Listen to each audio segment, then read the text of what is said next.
Hello everyone, Niev here, and I got the Crystal Keys Tarot, and I got this for Mother's Day, so I'm really excited to look through this. So what else I got for Mother's Day? I got a bunch of paint.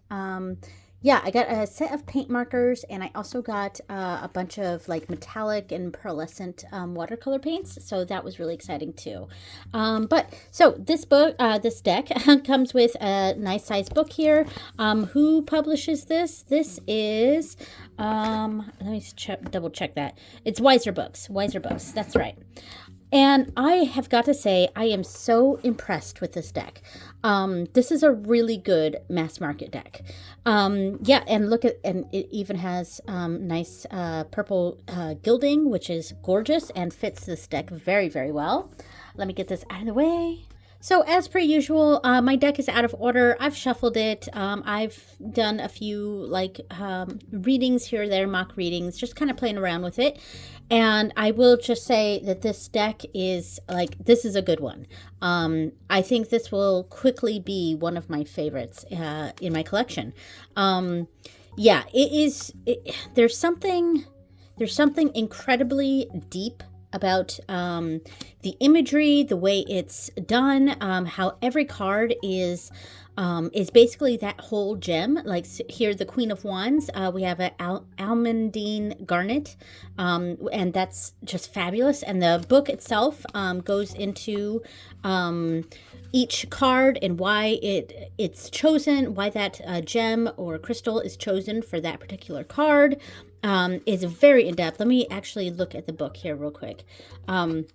So here are the contents, a crystal quick guide, a acknowledgements, introduction, the crystal grid manifestation spread. I cannot speak, I'm sorry.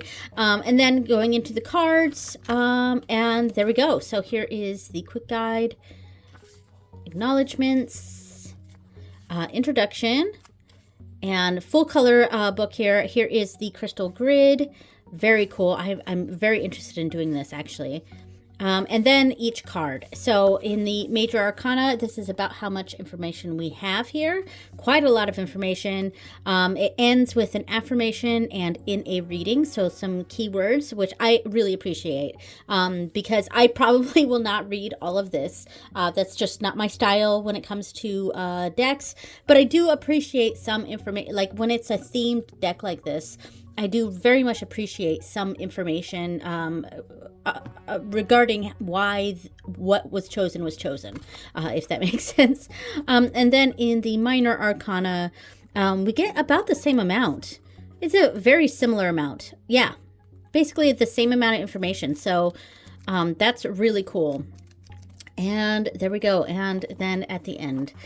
All right, so that's the book. Very nice, very meaty. And this is beautiful. Pink sapphire for the Two of Cups. Love it. I'm not going to go into depth on each of the crystals as I go through this. We're just kind of looking at the cards. Aquamarine, beautiful. But man, is this a colorful deck? It's kind of, it makes a really good rainbow deck. I say that as I have one of the cards that is not rainbow. It's the pyrite. Well, that's sparkly for sure. I mean, this is just, it's really, really beautiful. Rhodonite is one of my favorites. I do like Rhodonite stone. 10 of Wands, black kyanite. The artwork on this is fabulous. Who does this? This is Dina Rosenberg and Amalia Drews. So, wow. I mean, they just did a fabulous, fabulous job with this. This is the Eight of Pentacles. Love this. Oh. And this, seeing this right now, it actually makes me a little sad. I'm sure everyone's aware of this, but in the tarot community, we lost someone. We lost Benny, the Fool's Apprentice. And the reason why the Eight of Pentacles makes me sad and made me think of him is we had actually fairly recently recorded a my part of his 78 tarot tubers for 78 tarot cards, and mine was the Eight of Pentacles. So we spent like a good hour or so chatting on Zoom or whatever it was, whatever program it was that he was using. We chatted for like an hour on that, and I was looking forward to it coming out. And sadly, I don't know if he had any set to go up ahead of time, but it never went up, and that's okay. But like, I am sad that we lost Benny. That's so sad. Yeah. Anyway, I didn't mean to bring this down. Let's continue looking at the cards. But yeah. Anyway, so 10 of Swords with Hematite. That's really good. Moss Agate for the Knight of Pentacles. I think agate is a great stone for a Pentacles card. A Selenite for the High Priestess. This is perfect. Oh my gosh, that's fabulous. And so beautiful. The way they did this is just fabulous. Like, I just, you get some of those decks sometimes. Like, I get a lot of decks, and I like every single one of the decks. I do have a few decks that I don't like. But like, for the most part, I like my decks, I love my deck. I love most of my decks. I like almost all of them, and I love most of them.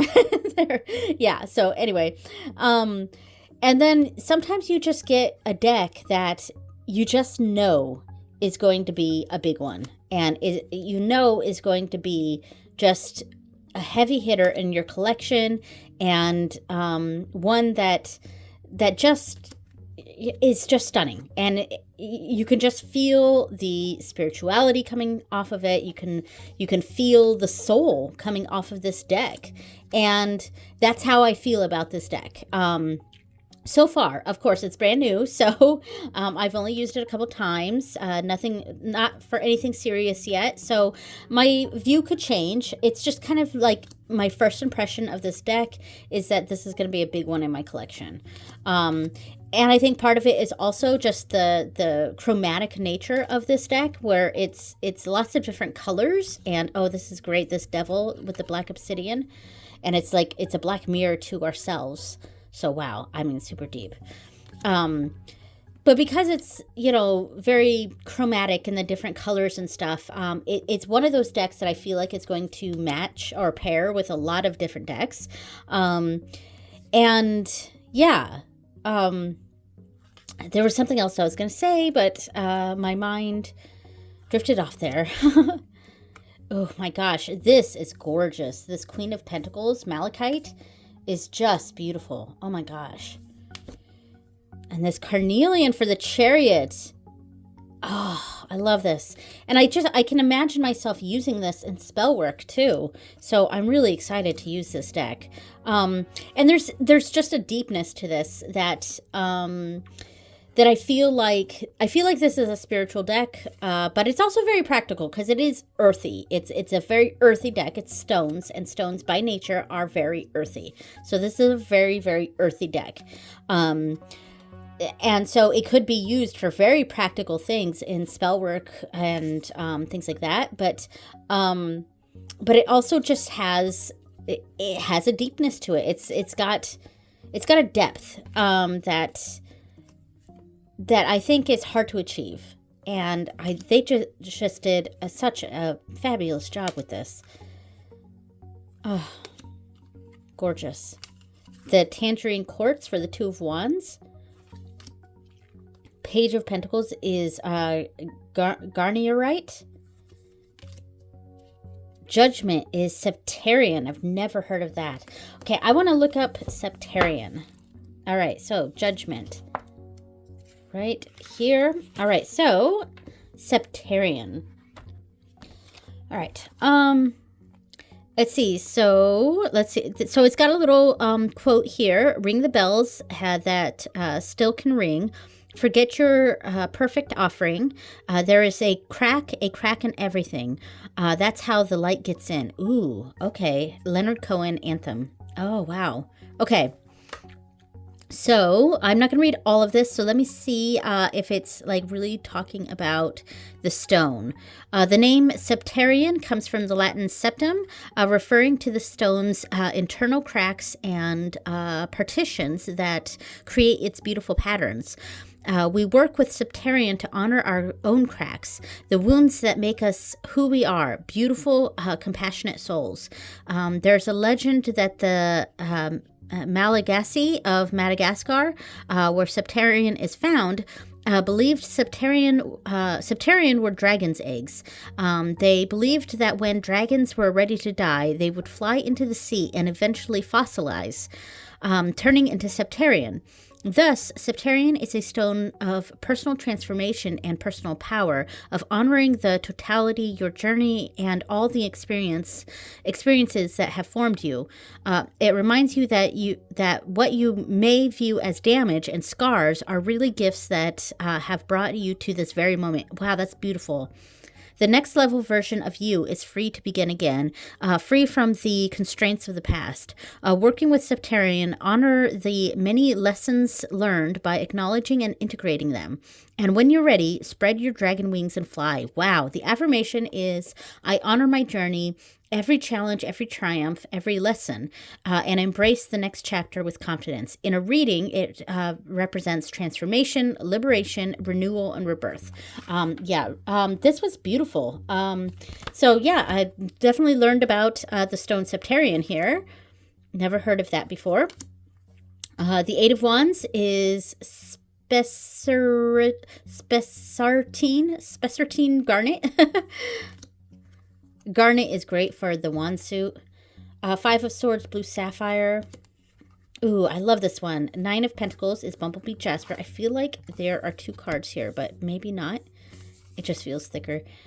Nine of Pentacles, Bumblebee Jasper. I have beautiful. Five of Wands is red jasper. Red jasper is one of my favorite stones. Now it's also the stone that I primarily use with Unmorrigan. I usually keep whenever I get a red jasper in. I don't buy stones. I'll just say that I don't buy stones. I think it's partially a concern for where they're sourced from and the labor involved with certain stones, etc. And I just don't really find a need to really have a large crystal collection. So I don't really buy a lot of crystals or stones, but I do get them in subscription boxes and as gifts, etc. And whenever I get a red jasper, jaspers in general, but more specifically red or pink jasper as well, those tend to go to my Morrigan altar. So she's got a few of them.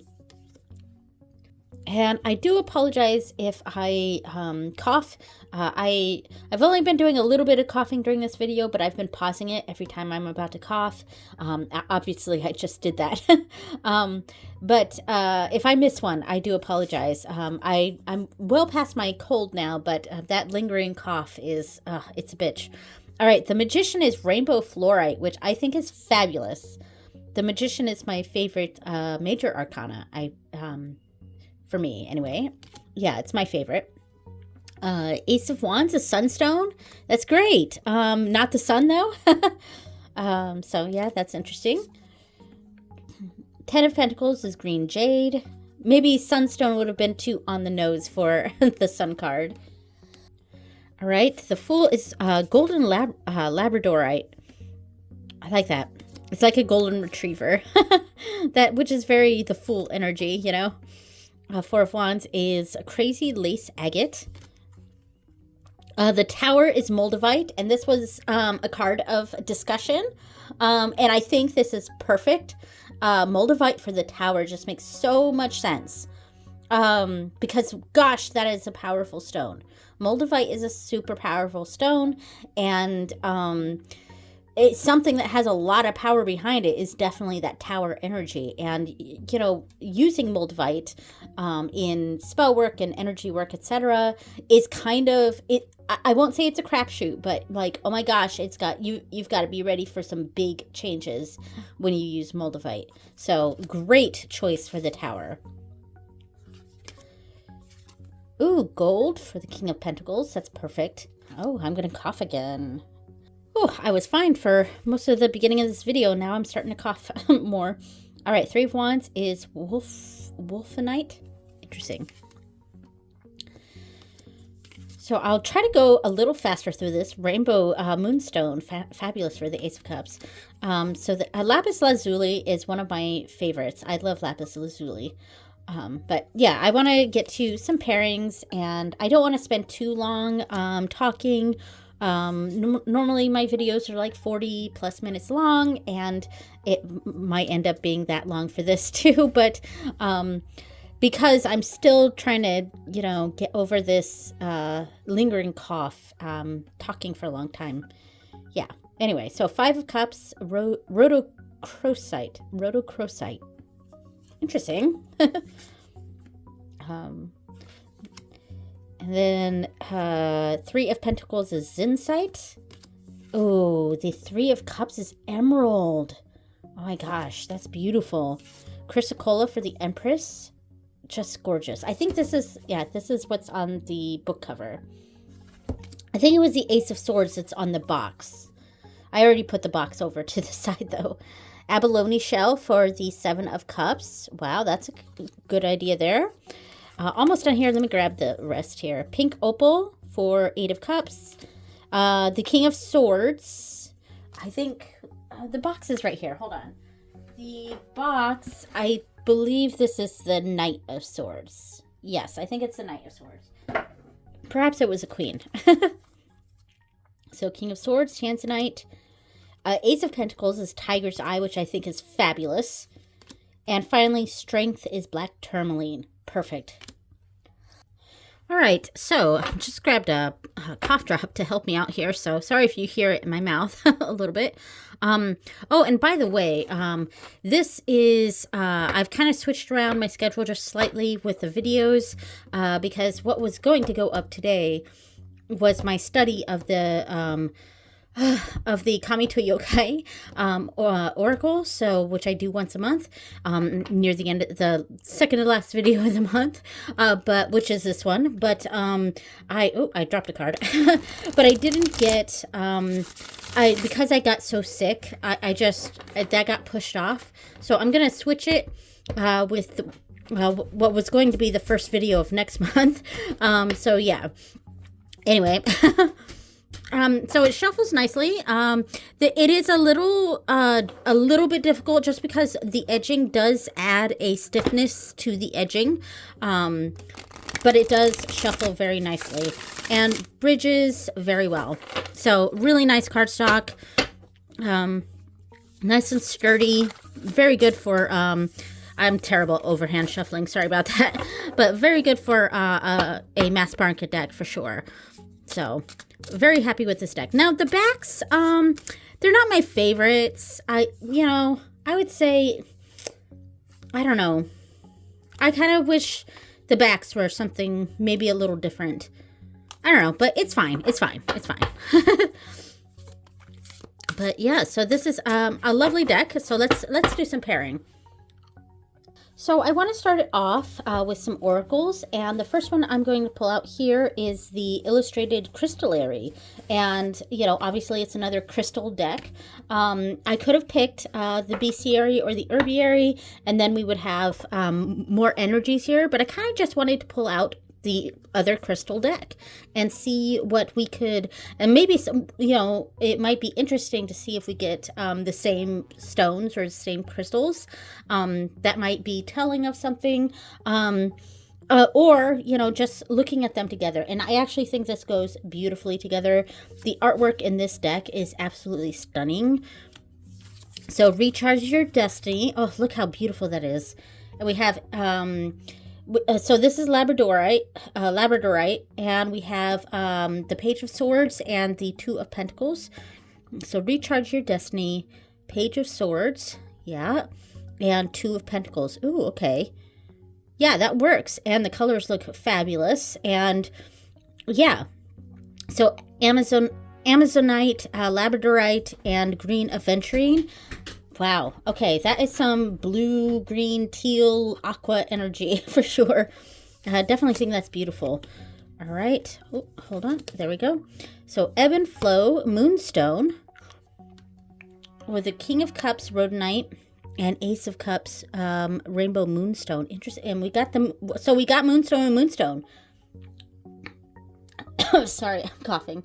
So this is actually really cool. So this is what I was saying. Like, we using another crystal deck with this deck, and then, you know, then we might get the same cards. And so I would read this as there is a stronger connection between these two cards versus these two in this particular reading. Both of these are Cups cards, so it's a very emotional reading. And the emphasis is placed more on this Ace of Cups.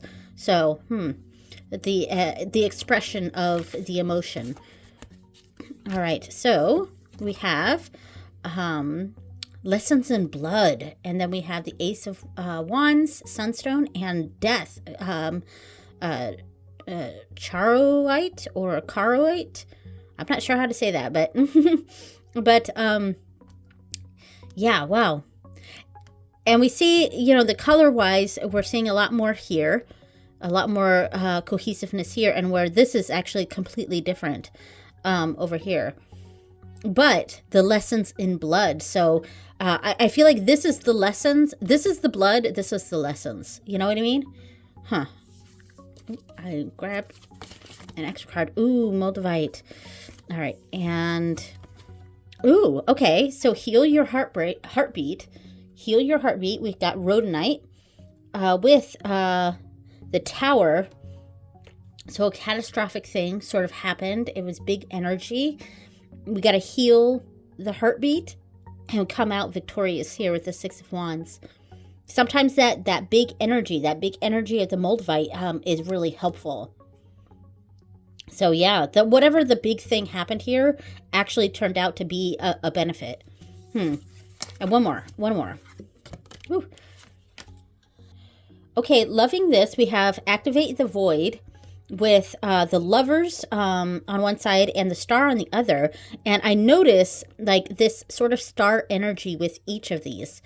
Like, this is the focus. We are harnessing, we're like bringing this star energy and like bringing it to this one, you know, this is an amulet type thing, like just bringing it to a void, activating this energy. At least that's how I'm seeing it here. So it's ametrine, azurite, and lapis lazuli. I think this is fabulous. All right, so this turned out to be a real winner here. So going in the same vein of like with like, I pulled out the Illuminated Earth Oracle because this is a very stone-heavy deck. And again, wanting to sort of really tap into that stone energy, I'm going to do a little shuffle here. Okay. Now this one doesn't have stones in it, but it's a very stone-heavy sort of deck. Like, it doesn't have stones as keywords or titles, I mean. Let's take off a big chunk, actually. All right. So we have Epiphany with the Queen of Pentacles, Malachite, and the World, Rose Quartz. Ooh, Rose Quartz for the World. That's interesting. I wonder what the book says about that. So Rose Quartz for this world. Okay, so put on a piece of rose quartz and shine the love, blah, blah, blah. Let's see, I just wanted to see where so rose quartz activates and connects your heart to the heart of the earth and all that is. Your heart is your most powerful energetic center, generating an electromagnetic field 60 times greater than your brain. It is the center from which you connect and communicate with others on a transpersonal level, making rose quartz the perfect ally in strengthening the bonds of universal love. It aids in releasing unnecessary stress, in letting go of anger, and in dispelling fear. It asks you to embody with great faith the love of the universe and to shine that light and love out to anyone who may need it. So I embrace the fullness of my journey, with love and gratitude, while my heart radiates loving kindness that I share fully with the world. In a reading, it's completion, end of cycles, and self-acceptance. So, really interesting. I would not have expected the world to be rose quartz. Usually we think of rose quartz as kind of a love sort of stone, you know. But I actually kind of like rhodonite for that a little bit. But anyway, so Epiphany with Queen of Pentacles and the World.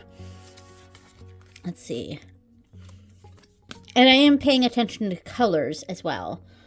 So this is very, like, this looks so good together.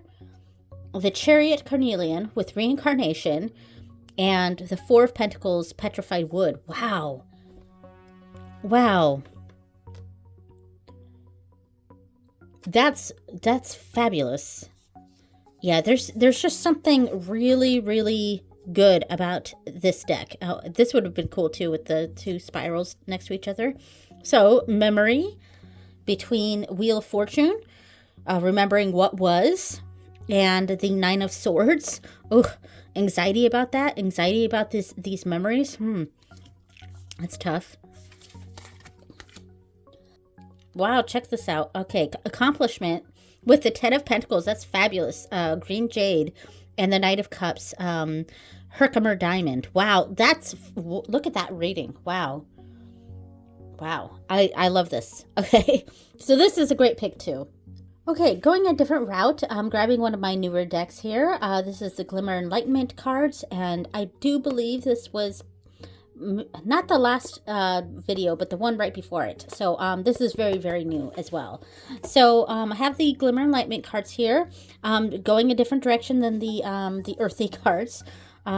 So we have non-interference in between the Ten of Wands and the Page of Cups. Very interesting. We have, ooh, that's beautiful. So we have a glory in between the Fool and the Six of Pentacles. Ooh, okay. So, wow. And I'm really looking at the colors here too. Oh, come on. Really looking at the colors. All right. This is interesting. Spontaneity between the Four of Wands and the Ace of Swords. Interesting. Not 100% sure how well these are reading together, but look at this. It does look nice. Let's see. We've got Justice. Ooh, and look at that blue. Love this red of this King of Wands. The ruby. Cleaning. And so there's like this, you know, more of a connection here. Let's see. One more. See how this looks. So cautiousness between the Eight of Pentacles and the Six of Cups. Interesting. Well, I'm not quite sure how well these spoke together, but that is the Glimmer Enlightenment cards. They looked okay. I'm not quite sure how well they spoke together, though. So let's try another one. Now, one of the things with this deck is it does feel very astrological to me. I don't know if that makes sense, but it does feel very astrological. Let me fill these in the back here and get the next thing. All right, so I grabbed one of my astrology decks. This is, of course, also brand new. This is the Arcana of Astrology, right? I think that's what it's called. And I think this looks fabulous, and I kind of knew it would, mostly because of the kind of rainbow nature of this deck. And this deck is also kind of rainbowy, so it, of course, goes very well. I'm going to take a chunk off, though, because it's kind of uneven. So let's do the next one. Oh, man, my throat, I just paused to, like, cough quite a bit here. So now we're not seeing any of these colors in these cards, so that's really interesting, too. We got Leo in between the Eight of Swords and the Knight of Swords. Wow. Oh, this Leo energy just really wants to break free of this swords energy. Wow. Okay. So, I like this. I like this Judgment card. And the Hierophant, Pietersite with the last quarter moon. Ooh. Wow, that's interesting. Okay, we have Hygeia between the Two of Swords and the Three of Pentacles, excuse me. And let's see, fourth house. Interesting. So I do think it goes well together. I would have to find a way to utilize this, I think. So I think that goes together pretty well. So I pulled out a few different tarot decks here to also pair with it. I think any one of these could go together with this deck really, really well. This is a Midnight Magic Mushroom Tarot, and the Crystal Visions I also think would go fabulous with this deck. But I'm going to move those off to the side, and I'm actually just going to go through this one here because my throat is starting to really hurt, and I don't want to keep pausing and cough and annoy you with the cough drop in my mouth. So we're going to go through this one. And this one is a deck that I rarely use, and that is the, oh my gosh, what is the name of this deck? Light Seers. So super popular deck. It definitely had its time in the spotlight for sure. And it's kind of, it's one of those decks that you know, most people either love or hate it. It's one of those decks that was extremely popular, and because it was popular, there was a lot of haters, and some of that hate is well deserved, but it is, like, honestly, objectively, a stunning deck. And the bright colors of this deck are just fabulous, and I think they will match very, very well with this deck. But what I wanted to kind of do or experiment was thinking about, like, let's lay out like a reading here. So this is whatever reading. I'm not going to read into it, but this is the reading. And then, you know, shuffling the cards here and then pulling a card for each of these and kind of connecting the whatever colors we're seeing. Let me zoom, like push this up a little bit. Okay, so this is kind of what I mean, where we pull a reading here, and this is more of a supplemental reading. It's almost like houses, whereas this would be the house and this is the actual reading. So maybe they should be switched. I don't know.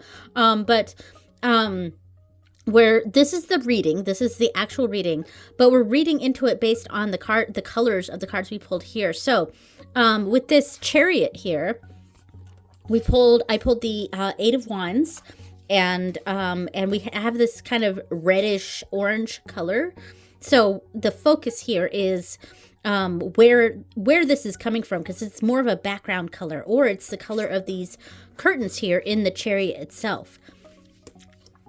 So it's almost like the message is coming from where you started at. The message is coming from where you're starting at, not where you're going, but it's the past, or it's or the present here if we're connecting it to the curtains. And here with the Nine of Swords, where can we find that strength? We find that strength in the black of this card. So the black is these birds. So we find the strength in these birds. Like this is, the birds, are they causing the anxiety or are they helping with the anxiety? In this particular reading, they might be helping. And then finally, sorry about my voice, by the way, I'm starting to get a little bit of a crackingness with my voice. We have this card here, the Four of Pentacles, and we see this yellow from the King of Pentacles in her, basically her crown. And I mean, we do see it in the village in the background, but like she's kind of the leader here. And she's, I almost feel like, you know, instead of her hoarding stuff from the village, she's actually hoarding stuff for the village. You know, at least that's how I would interpret that with connecting here with this. I don't know. I thought that would be an interesting sort of experiment to use with the crystal keys here. Let me grab some more cards. So let's see. We have this card here. Let's say that, okay, we've got here and then this card. Okay. You know, and then, you know, kind of connect whatever colors are being drawn out. And, you know, we might see some cross colors here. So maybe it's a 6-card reading and we're connecting these and we're connecting this and we're connecting this. Just, you know, connecting the colors basically. I don't know if that makes sense, but it was kind of how I was thinking I might experiment with this deck. So let's do one more here. Ooh, that's nice. Let's see. Ooh, let's put that one there because look at that.